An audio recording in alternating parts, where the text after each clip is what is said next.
The mahogany table reflected the conference room's fluorescent lights.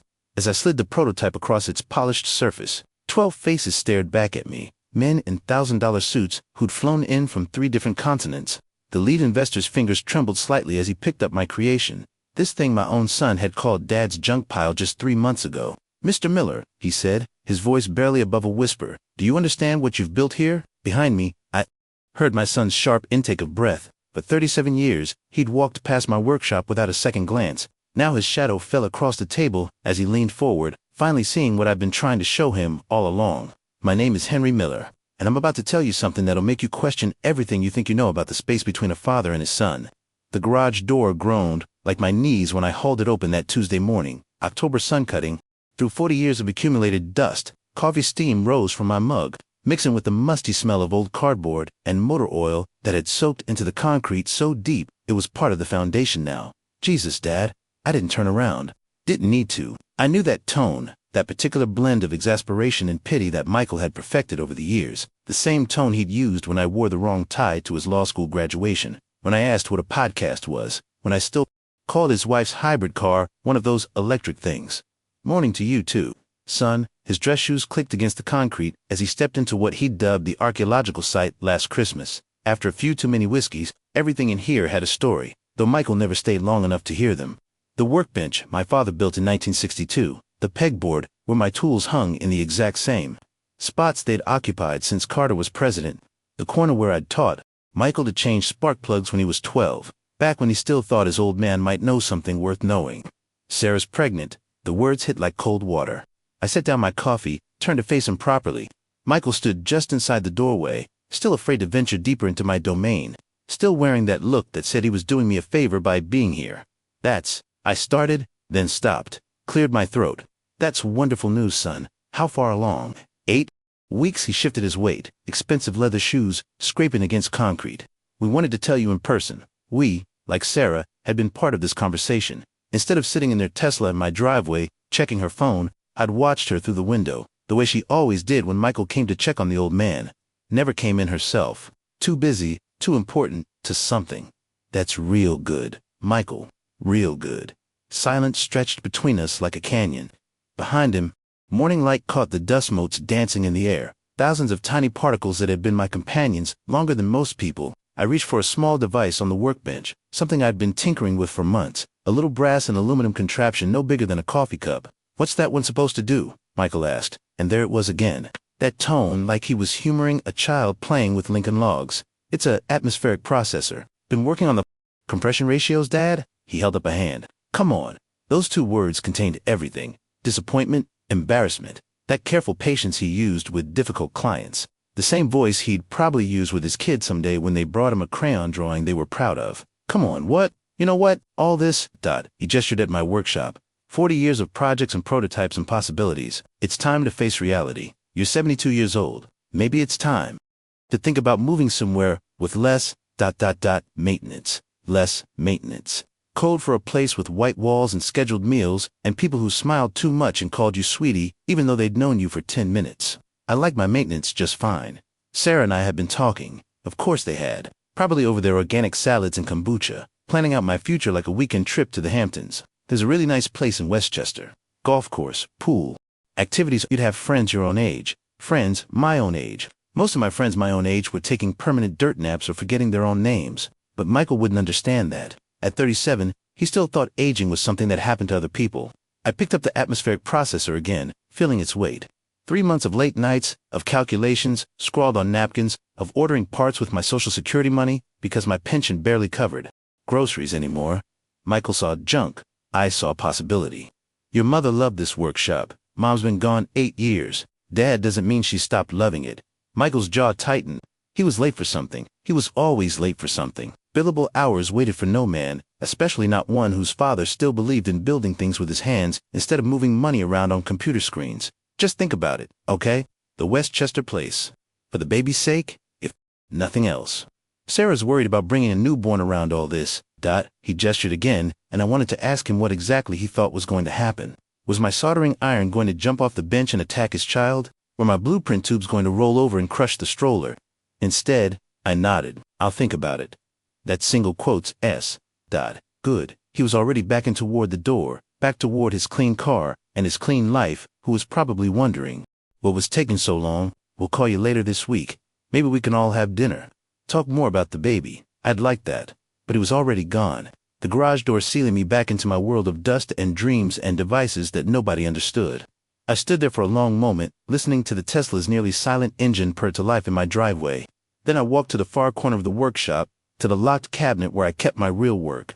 The projects Michael didn't even know about, the ones that might actually matter. As I turned the key, my phone buzzed. Unknown number with a DC area code. Henry Miller. Speaking, Mr. Miller, this is Dr. Elizabeth Chen from the Department of Energy's Advanced Research Projects Agency. We received some rather interesting patent applications from you, and I was wondering if we might arrange a meeting. I stared at the phone for 3 seconds after she hung up, like the black screen might explain what the hell had just happened. Department of Energy, Advanced Research Projects Agency. Words that belonged in Tom Clancy novels, not in conversations with 72-year-old widowers who spent their Social Security checks on capacitors and copper wire. The atmospheric processor sat on my bench, innocent as a paperweight. I'd filed the patent 6 months ago, mostly because Martha used to say I should protect my ideas. Even the crazy ones, Henry, she'd tease, running her fingers through my hair while I sketched. Designs at the kitchen table, especially the crazy ones. My hands shook slightly as I unlocked the cabinet. Inside, 17 prototypes lined 3 shelves like sleeping children. The water purification system I'd built after reading about Flint. The soil regeneration device inspired by a documentary about dying farmland. The carbon capture unit that kept me awake for 6 straight nights until I figured out how to make it small enough to fit in a backpack. Each one had a patent application. Each one had been dismissed by Michael as Dad's latest hobby. I pulled out my laptop, a refurbished Dell that moved like molasses in January, and opened the encrypted folder where I kept my research. 43 years as a mechanical engineer at Pratt & Whitney taught me to document everything. Every calculation, every failed attempt, every breakthrough at 3 in the morning when the coffee wore off and something deeper took over. The atmospheric processor wasn't just a device. It was a revolution disguised as junk. 3 hours later, I sat in the parking lot of the Marriott downtown, watching government sedans circle like sharks. Dr. Chun had suggested we meet somewhere neutral, which apparently meant a conference room that smelled like industrial carpet and contained more recording devices than a radio station. She was younger than her voice suggested, maybe 45, with steel gray eyes and calloused fingertips that said she'd built things herself, not just read about them in reports. The man beside her introduced himself as Agent Reynolds Dodd and had the kind of handshake that could crack walnuts. Mr. Miller, Dr. Chen began, sliding a tablet across the table. These are your patent applications. All 17 of them. I knew what she was showing me, but seeing them lined up like that, official government seals, dense technical language, my life's work reduced to legal documents, made my throat tight. They're just ideas, I said, probably nothing useful, Mr. Miller. Agent Reynolds leaned forward. Your atmospheric processor could change how we approach air purification in space stations. Your water system could revolutionize disaster relief. And your carbon capture device, ... double quotes. He paused, exchanging a look with Dr. Chen. Let's just say certain 3-letter agencies are very interested. Certain 3-letter agencies, NASA, EPA, CIA. Dr. Chen's voice was matter-of-fact, like she was reading a grocery list. Your designs don't just work on paper, Mr. Miller. According to our preliminary analysis, they work better than anything currently in development, by anyone, anywhere. The words hit like physical blows. Better than anything, anywhere. These were the devices Michael called Dad's junk pile, the inventions that made him suggest assisted living facilities. How long have you been working on this? Dr. Chen asked. Depends which this you mean. I pulled out a folder, old school manila, because some things shouldn't live in clouds where hackers could find them. The atmospheric processor took 2 years, but the underlying principles, I've been thinking about them since 1987. What happened in 1987? Chernobyl? The word came out harder than I intended. Saw those pictures on the news. People wearing masks, trying to breathe clean air through cloth, and hope. Figured there had to be a better way. Dr. Chun nodded slowly. And the water purification system, Hurricane Katrina, then Flint, then about a dozen other disasters where people died because clean water was 20 miles away and they couldn't get to it. The carbon capture, Al Gore's documentary, Inconvenient Truth. Martha made me watch it, kept me awake for weeks, thinking about my granddaughter inheriting a broken planet. The room went quiet.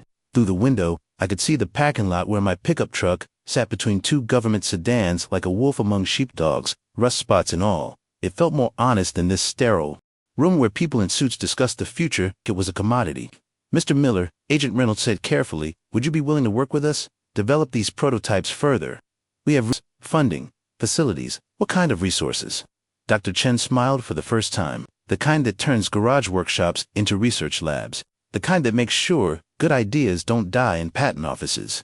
And, in return, you help us save the world. She said it without irony, without the dramatic pause. Michael would have added, just fact, starting with a breathable atmosphere on Mars. Mars, the red planet that had captured humanity's imagination for generations. The place where my atmospheric processor might someday turn carbon dioxide into oxygen for the first human colonies.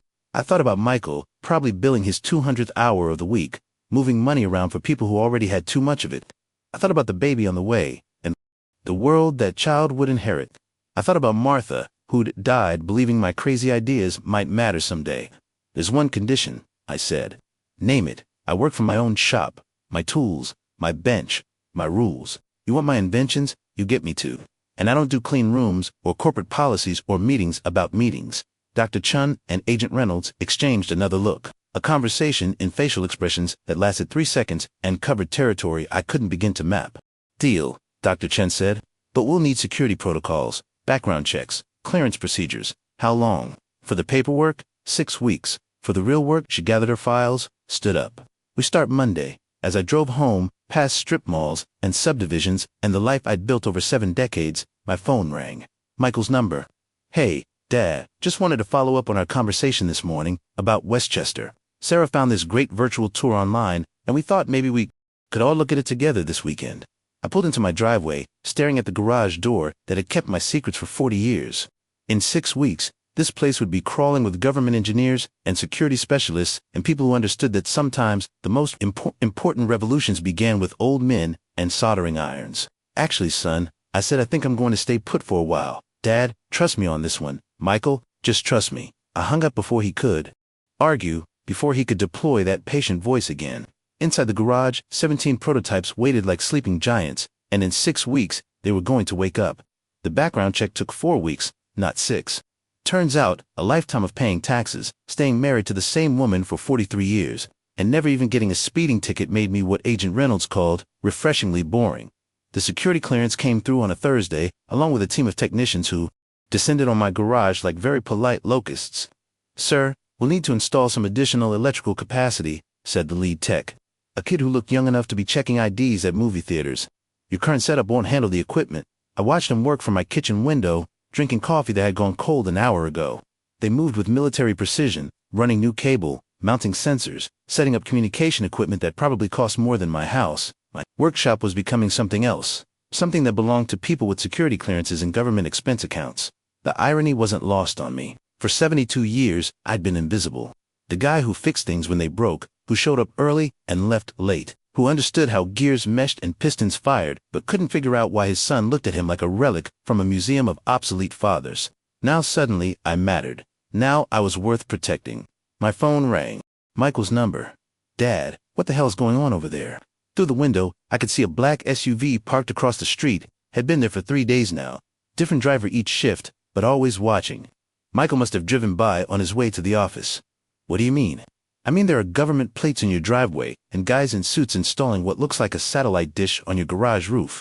Mrs. Henderson calls Sarah, in a panic, thought maybe you'd been arrested. Mrs. Henderson, 84 years old, in the neighborhood's unofficial surveillance system. She'd been watching my property for 8 years, ever since Martha died, probably had a detailed log of every delivery truck and suspicious squirrel. It's nothing to worry about, nothing to Dad. There are federal agents at your house. They're technicians who drive cars with government plates and wear earpieces. I could hear the frustration building in his voice, that same tone he used when dealing with difficult witnesses. The lawyer in him wanted facts, timelines, evidence that made sense. The son in him wanted his father to stop being complicated. I'm doing some consulting work. Consulting? For who? Department of Energy. Silence. The kind of silence that comes just before thunder. The Department of Energy wants to consult with you. About what? Engineering projects. What kind of engineering projects? The classified kind? More silence. I could practically hear his brain trying to process this information, like a computer running calculations that didn't add up. Dad, this is insane. You're 72 years old. You've been retired for 7 years.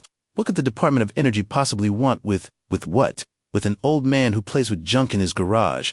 The words came out sharper than I intended. Through the window, I watched one of the technicians carefully position a piece of equipment on my workbench, the same bench where I've been playing with junk for 4 decades. That's not what I meant, isn't it? Another silence. This one longer. Look, Michael said finally, whatever this is, just be careful, okay? These government types, they don't always have your best interests at heart, unlike retirement homes in Westchester. Dad, I have to go. Son, they're waiting for me. I hung up before he could respond, before he could deploy that reasonable voice again. Outside, Dr. Chen's sedan pulled into my driveway. She'd been coming by every few days, checking on the installation, bringing updates from Washington that sounded like science fiction. How are we doing, Mr. Miller? She asked, stepping into what used to be my garage and was now something that belonged in a Tom Clancy novel. Call me Henry. And we're doing fine, I suppose. The transformation was remarkable. My old workbench now supported computer terminals that probably had more processing power than NASA used to put men on the moon.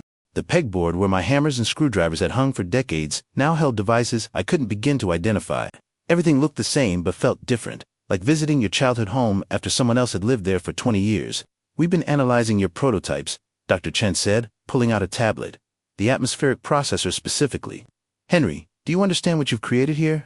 I picked up the device in question, still brass and aluminum, still small enough to hold in one hand, still looking like something a hobbyist might build in his spare time. It processes atmosphere, takes what you can't breathe, and makes it into what you can. It does more than that. She swiped through screens of data, charts and graphs that meant nothing to me but everything to people with PhDs. Your compression ratios are 30% more efficient than anything Lockheed Martin has in development.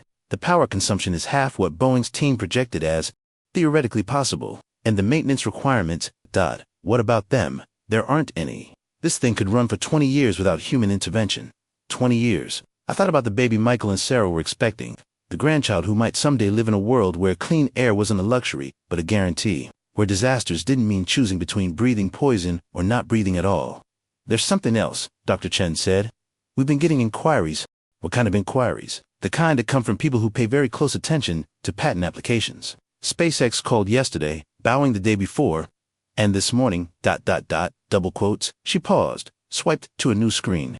Elon Musk's personal office. Elon Musk, the guy who built rockets and electric cars and shot his sports car into space because he could. The guy who made promises about Mars colonies and Hyperloop trains and neural implants, and somehow convinced half the world he might actually deliver on them. What did they want? A meeting. All of them. They want to license your technology, Henry. They want to buy it outright. SpaceX offered 8 figures for exclusive rights to the atmospheric processor alone. 8 figures. I'd spent 40 years earning 5 figures annually, saving every penny for a retirement. That meant choosing between prescription drugs and groceries. Now suddenly people were throwing around numbers that had more zeros than I knew what to do with. What did you tell them?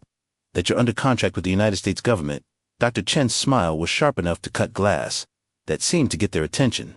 My phone buzzed. Text message from Michael. Dad, I'm coming over after work. We need to talk. The 4 words that had preceded every uncomfortable conversation of my adult life, the prelude to discussions about Martha's cancer, about my retirement, about nursing homes and realistic expectations, and accepting the limitations of age. But for the first time in years, maybe decades, I wasn't worried about what Michael needed to say, because tomorrow, Dr. Chen was bringing a team from NASA to discuss something called Project Breathe Easy, a mission to establish sustainable life support systems for the first permanent base on Mars. And they weren't coming to humor an old man playing with junk. They were coming because sometimes the most important revolutions begin in garages, built by people who understand that the distance between impossible and inevitable is usually just one good idea and the stubbornness to see it through. The question was whether my son would understand that before he tried to protect me from the best opportunity of my life. Michael's already pulled into the driveway at exactly 6:15, because my son lived his life in 15-minute increments and probably had confront father about mysterious government activity blocked out on his calendar between review, Henderson, merger, documents and dinner with Sarah's book club. I watched him through the kitchen window as he sat in his car for 30 seconds, probably rehearsing whatever speech he'd prepared on the drive over. The same way he used to sit in my driveway after high school dates, working up the courage to come inside and explain why he was 20 minutes late. Except now, he wasn't 17 and worried about curfew. Now he was 37 and worried about his father's mental competency. Dr. Chen had left an hour ago, along with her team of technicians and their boxes of equipment that probably cost more than most people's houses.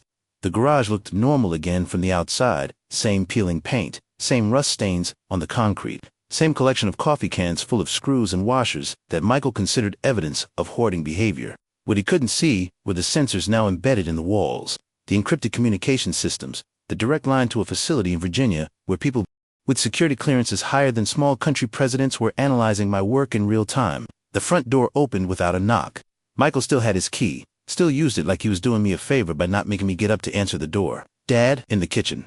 He appeared in the doorway wearing his work uniform, navy suit, red tie, expression that said he'd rather be anywhere else but was here because duty demanded it. Behind him, I could see Sarah in the passenger seat of his car, talking on her phone. She never came inside anymore. Too busy, too important, too pregnant to risk exposure to whatever diseases might lurk in a house that smelt like WD-40 and old coffee. We need to talk. There it was, the phrase that had been coming since this morning, inevitable as sunrise. Sit down, son. I'd rather stand. He stayed in the doorway, maintaining escape routes like a good lawyer. Dad, what's really going on here? And don't give me any more nonsense about consulting. Work. I poured myself another cup of coffee, offered him one. He shook his head. It's not nonsense. Government agents have been parked outside your house for a week. There are satellite dishes on your garage roof. Mrs. Henderson saw men in hazmat suits going through your trash. Hazmat suits. Her words. I almost smiled. Mrs. Henderson's imagination had been getting more creative with age. Last month, she'd called the police about suspicious drone activity that turned out to be a 10-year-old remote control helicopter. They're not hazmat suits. They're clean room protocols. For what? For handling sensitive materials. What sensitive materials? Michael's voice was climbing the register, the way it did when he cross-examined witnesses who weren't cooperating. Dad, you fix lawnmowers and build birdhouses. What could you possibly have that requires clean room protocols? I set down my coffee cup, looked at my son, really looked at him. When had his hairline started receding, when had those lines appeared around his eyes? Somewhere between law school and partnership, between his wedding and now. Michael had stopped being the kid who used to help me change oil in this very kitchen and become someone who wore $1,000 suits and thought his father's life was a problem to be managed. Come with me, Dad. Just come with me. I led him through the living room, past the pictures Martha had arranged with such care. Our wedding, Michael's graduation, family vacations where we all still smiled at each other. Out through the back door, across the yard to the garage where everything had started. The door was locked now, had been since Monday, when Dr. Chen explained that my workshop was now classified as a sensitive, compartmented information facility. I punched in a new code, Martha's birthday, because some things shouldn't change even when everything else does. The lights came on automatically, revealing the transformation. Banks of computer monitors, racks of testing equipment, air filtration systems that hummed like mechanical heartbeats, and in the center of it all, my workbench, where 17 prototypes sat like artifacts from the future. Michael stepped inside slowly, the way you'd enter a museum or a church, somewhere that demanded respect you weren't sure you wanted to give. Jesus Christ, Dad, what is all this? I picked up the atmospheric processor, the device that had started everything. In the new LED lighting, it looked different. Not like junk anymore, but like what it actually was, a machine that could change the world. This, I said, is what I've been working on for the past 2 years. It takes atmospheric carbon dioxide and processes it into breathable oxygen. 96% efficiency rate, virtually no maintenance required. Small enough to power a space station or a Mars colony. Michael stared at the device like it might explode. This, I continued, moving to the water. Purification system can turn any liquid, seawater, contaminated groundwater, even urine, into drinking water that meets surgical standards. Takes about 4 minutes and uses less power than a microwave oven, Dad. What are you? And this, I said, lifting the carbon capture unit, pulls greenhouse gases out of the atmosphere and converts them into solid carbon blocks that can be used for construction materials. One unit this size can process the emissions from 100 cars. The silence stretched between us like a canyon. Michael's mouth opened and closed twice before any sound came out.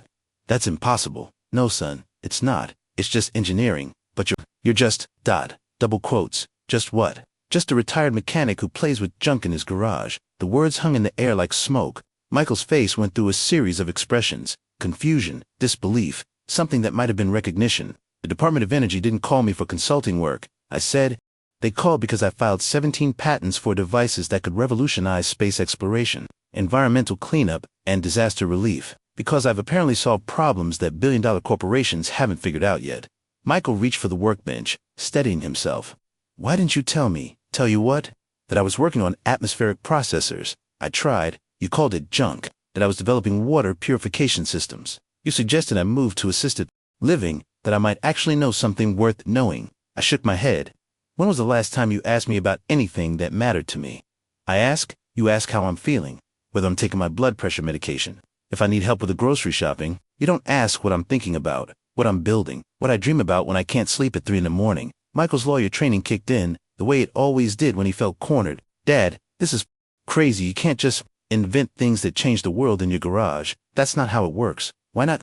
Because you don't have, double quotes, I don't have. What a PhD, a corner office, a team of researchers with government grants. I gestured around the workshop. Son, I've got something better. I've got 43 years of experience making things work that weren't supposed to work. I've got the stubbornness to keep trying when smart people give up. And I've got the time, too. Think about problems that busy people don't have time to solve. My phone buzzed. Text message from Dr. Chen. NASA meeting moved to tomorrow, 9 a.m. Bring Prototype 7, the atmospheric processor designed specifically for Mars missions. The device that could keep humans alive on a planet where the air was poison and water existed only as ice. Tomorrow, I said, I'm meeting with NASA to discuss implementation timelines for the first manned mission to Mars. Next week, I'm flying to Houston to demonstrate the water purification system for the International Space Station. And, next month, if everything goes according to plan, I'm going to be very rich and very famous and very busy helping humanity take its next step into the cosmos. Michael stared at me like I was speaking a foreign language. And the baby, he asked finally, your grandchild. What about family? What about it? You think I can't change diapers and save the world at the same time? I smiled for the first time in hours. Son, I raised you while working full-time and building half the things in this garage. I think I can handle one more project outside. Sarah honked the horn. Twice, the universal signal for hurry up. We're late for something more important. Michael looked toward the sound, then back at me. I need to process this, he said. Take your time. But while you're processing, remember that in 6 months, when your child asks what Grandpa does for a living, you might have a different answer than he plays with junk in his garage. He turned to leave, stopped at the doorway. Dad, the Westchester place, What about it? Maybe we should put that on hold for a while. After he left, I stood alone in my transformed workshop, surrounded by the humming of machines that hadn't existed a week ago and the weight of secrets that wouldn't be secret much longer. My phone rang. Unknown number with a California area code. Mr. Miller, this is Elon Musk. I think we need to talk, Elon. Musk's voice carried the kind of confidence that came from launching cars into space and making it look routine. No small talk, no pleasantries, just straight to business. We've been having this conversation for years. Mr. Miller, I've been reviewing your patent applications, specifically the atmospheric processor and the carbon capture system. My team tells me they're impossible. Your team's wrong. A pause. Then laughter, genuine, not the polite kind you hear at dinner parties. I like that. No disclaimers, no technical jargon. Just, you're wrong. When can you be in Hawthorne? I can't. I'm under contract with the federal government. Everything's negotiable. Mr. Miller, even government contracts. Call me Henry. And, no, they're not. Another pause.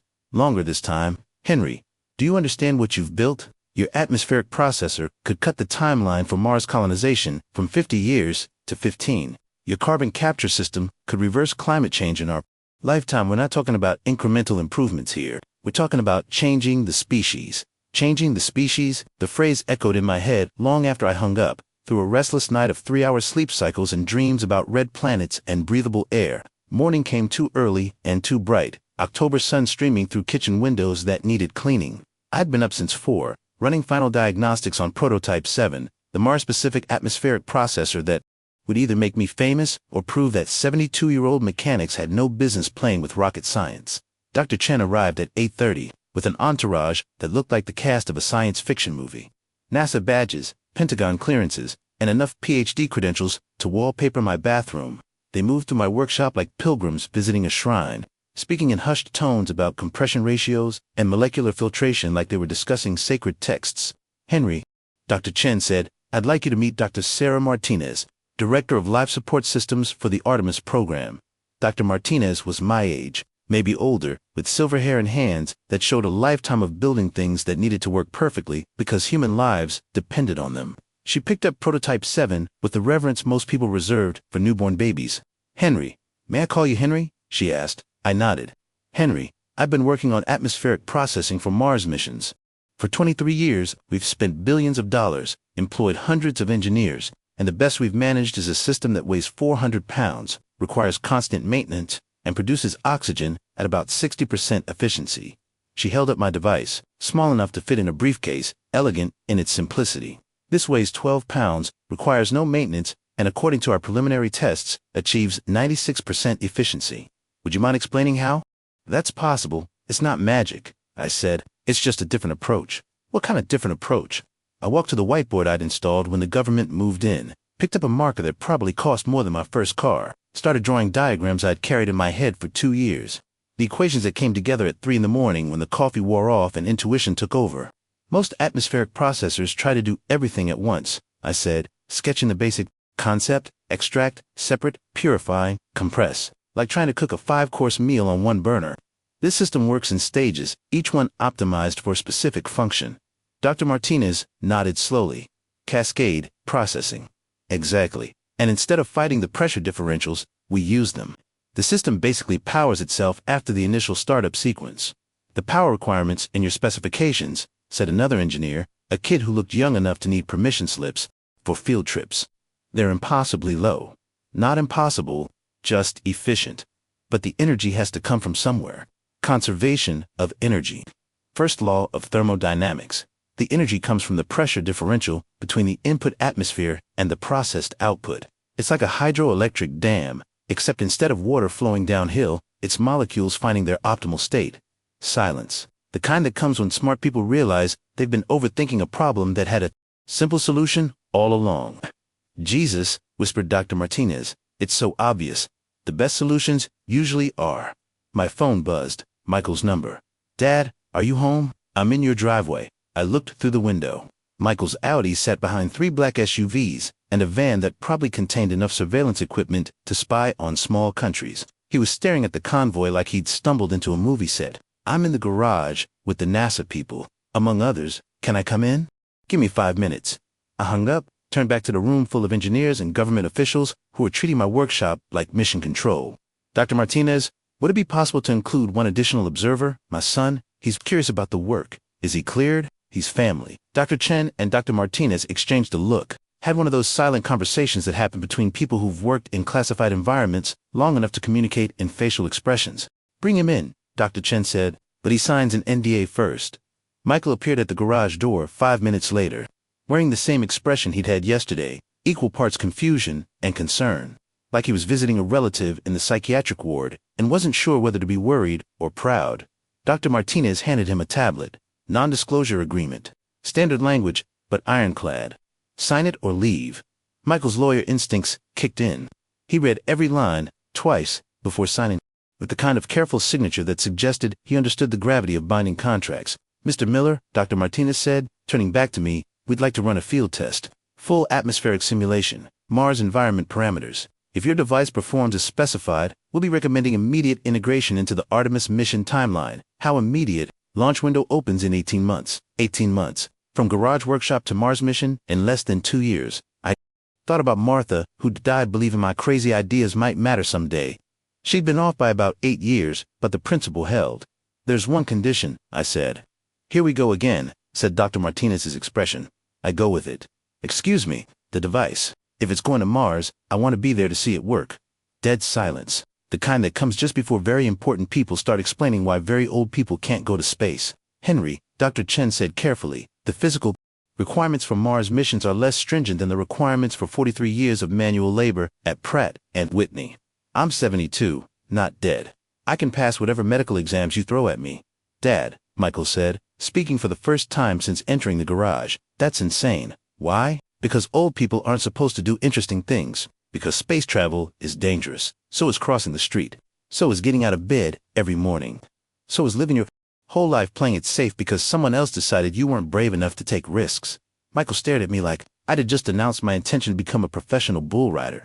Besides, I added, who knows the system better than the guy who built it? You want my atmospheric processor on Mars, you get me too. Package deal. Dr. Martinez looked at Dr. Chen. Dr. Chen looked at the NASA engineers. The NASA engineers looked at each other like they were trying to solve a problem that didn't have precedent in any manual. We'll need medical evaluations, Dr. Martinez said finally. Physical assessments, psychological profiles, extensive training, whatever it takes. The training alone is 2 years. Intensive physical conditioning, technical systems, emergency protocols, I've got time. Henry, Michael said, his lawyer voice kicking in, you don't understand what you're asking for. This isn't like building something in your garage. This is life or death, in an environment where everything can kill you, millions of miles from any possible rescue. Son, I said, meeting his eyes, I've spent my entire adult life building things that had to work perfectly because people's lives depended on them. Jet engines don't forgive mistakes any more than spaceships do. The only difference is the view. My phone rang again, Elon Musk's number, Henry. I just heard some interesting rumors about NASA meetings and Mars missions. Want to tell me what I'm missing? I looked around the garage at the assembled experts, and my son trying to process a reality where his aging father might become an astronaut, at the devices that had transformed from junk to the future of human space exploration in the span of a week. Elon, I said, what would you say to a joint venture?